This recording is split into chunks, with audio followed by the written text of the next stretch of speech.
কাম কৰিছে আৰু পানী ওলোৱা নাই। এই দুয়োটা দুৰ্নীতিৰ বিষয়ে আলোচনা বিচাৰিছিলো, আলোচনা নকৰিলে সদন কমিটিৰ কথা কৈছিলো, সদন কমিটিত ইয়াৰ নিয়ম নাই বুলি কৈছে, যিটো একেবাৰে মিছা কথা। কাৰণ শাসক পক্ষৰ বিধায়ক যেনেকৈ থাকে, শাসক পক্ষৰ ফালৰ পৰাই অধ্যক্ষ নিৰ্বাচিত হয়। অসম গণ পৰিষদৰ চৰকাৰৰ বিৰুদ্ধে ষ্টেট বেংকৰ চাউল কেলেংকাৰী আৰু অসম বীজ নিগমৰ আলু কেলেংকাৰীৰ বিৰুদ্ধে গণেশ কুটুম ডাঙৰীয়া অসম গণ পৰিষদৰ অধ্যক্ষ থাকোঁতে অসম বিধানসভাৰ সদন কমিটি কৰি দুৰ্নীতি নিৰ্মূল কৰাৰ এটা প্ৰয়াস কৰিছিল। এই চৰকাৰখনে মুখত কয় দুৰ্নীতিমুক্ত সুশাসন, কিন্তু আজি তেওঁলোকে প্ৰটেকশ্যন দিছে। সদনত যিসকল শাসকীয় পক্ষৰ পাৰ্লিয়ামেণ্টাৰী এফেয়াৰ্ছ মিনিষ্টাৰ আছে, অন্যান্য মন্ত্ৰী আছে, তেখেতসকলৰ এই কথা ক'বলৈ সাহস হোৱা নাই যে দুধ কা দুধ পানী কা পানী। এই কথাটো নকৈ পেলাই তেখেতসকলে আগুৱা ভৰা কথা কৈছে। আমি কাম কৰিছে আৰু পানী ওলোৱা নাই।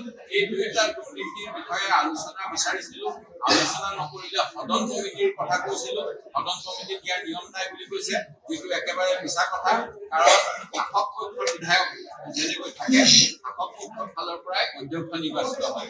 অসম গণ পৰিষদৰ চৰকাৰৰ বিৰুদ্ধে ষ্টেট বেংকৰ চাউল কেলেংকাৰী আৰু অসম বীজ নিগমৰ আলু কেলেংকাৰীৰ বিৰুদ্ধে গণেশ কুটুম ডাঙৰীয়া অসম গণ পৰিষদৰ অধ্যক্ষ থাকোঁতে অসম বিধানসভাৰ সদন কমিটি কৰি দুৰ্নীতি নিৰ্মূল কৰাৰ এটা প্ৰয়াস কৰিছিল।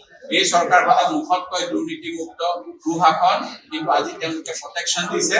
সদনত যিসকল শাসকীয় পক্ষৰ পাৰ্লিয়ামেণ্টাৰী এফেয়াৰ্ছ মিনিষ্টাৰ আছে, অন্যান্য মন্ত্ৰী আছে, তেখেতসকলৰ এই কথা ক'বলৈ সাহস হোৱা নাই যে দুধ কা দুধ পানী কা পানী। এই কথাটো নকৈ পেলাই তেখেতসকলে আগুৱা ভৰা কথা কৈছে।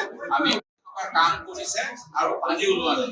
এই দুয়োটা দুৰ্নীতিৰ বিষয়ে আলোচনা বিচাৰিছিলো, আলোচনা নকৰিলে সদন কমিটিৰ কথা কৈছিলো, সদন কমিটিত ইয়াৰ নিয়ম নাই বুলি কৈছে, যিটো একেবাৰে মিছা কথা। কাৰণ শাসক পক্ষৰ বিধায়ক যেনেকৈ থাকে, শাসক পক্ষৰ ফালৰ পৰাই অধ্যক্ষ নিৰ্বাচিত হয়। অসম গণ পৰিষদৰ চৰকাৰৰ বিৰুদ্ধে ষ্টেট বেংকৰ চাউল কেলেংকাৰী আৰু অসম বীজ নিগমৰ আলু কেলেংকাৰীৰ বিৰুদ্ধে গণেশ কুটুম ডাঙৰীয়া অসম গণ পৰিষদৰ অধ্যক্ষ থাকোঁতে অসম বিধানসভাৰ সদন কমিটি কৰি দুৰ্নীতি নিৰ্মূল কৰাৰ এটা প্ৰয়াস কৰিছিল। এই চৰকাৰখনে মুখত কয় দুৰ্নীতিমুক্ত সুশাসন, কিন্তু আজি তেওঁলোকে প্ৰটেকশ্যন দিছে। সদনত যিসকল শাসকীয় পক্ষৰ পাৰ্লিয়ামেণ্টাৰী এফেয়াৰ্ছ মিনিষ্টাৰ আছে, অন্যান্য মন্ত্ৰী আছে, তেখেতসকলৰ এই কথা ক'বলৈ সাহস হোৱা নাই যে দুধ কা দুধ পানী কা পানী। এই কথাটো নকৈ পেলাই তেখেতসকলে আগুৱা ভৰা কথা কৈছে। আমি কাম কৰিছে আৰু পানী ওলোৱা নাই। এই দুয়োটা দুৰ্নীতিৰ বিষয়ে আলোচনা বিচাৰিছিলো, আলোচনা নকৰিলে সদন কমিটিৰ কথা কৈছিলো, সদন কমিটিত ইয়াৰ নিয়ম নাই বুলি কৈছে, যিটো একেবাৰে মিছা কথা। কাৰণ শাসক পক্ষৰ বিধায়ক যেনেকৈ থাকে, শাসক পক্ষৰ ফালৰ পৰাই অধ্যক্ষ নিৰ্বাচিত হয়।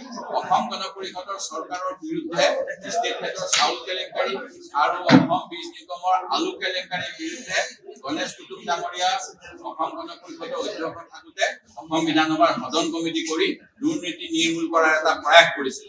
এই চৰকাৰখনে মুখত কয় দুৰ্নীতিমুক্ত সুশাসন, কিন্তু আজি তেওঁলোকে প্ৰটেকশ্যন দিছে। সদনত যিসকল শাসকীয় পক্ষৰ পাৰ্লিয়ামেণ্টাৰী এফেয়াৰ্ছ মিনিষ্টাৰ আছে, অন্যান্য মন্ত্ৰী আছে, তেখেতসকলৰ এই কথা ক'বলৈ সাহস হোৱা নাই যে দুধ কা দুধ পানী কা পানী। এই কথাটো নকৈ পেলাই তেখেতসকলে আগুৱা ভৰা কথা কৈছে।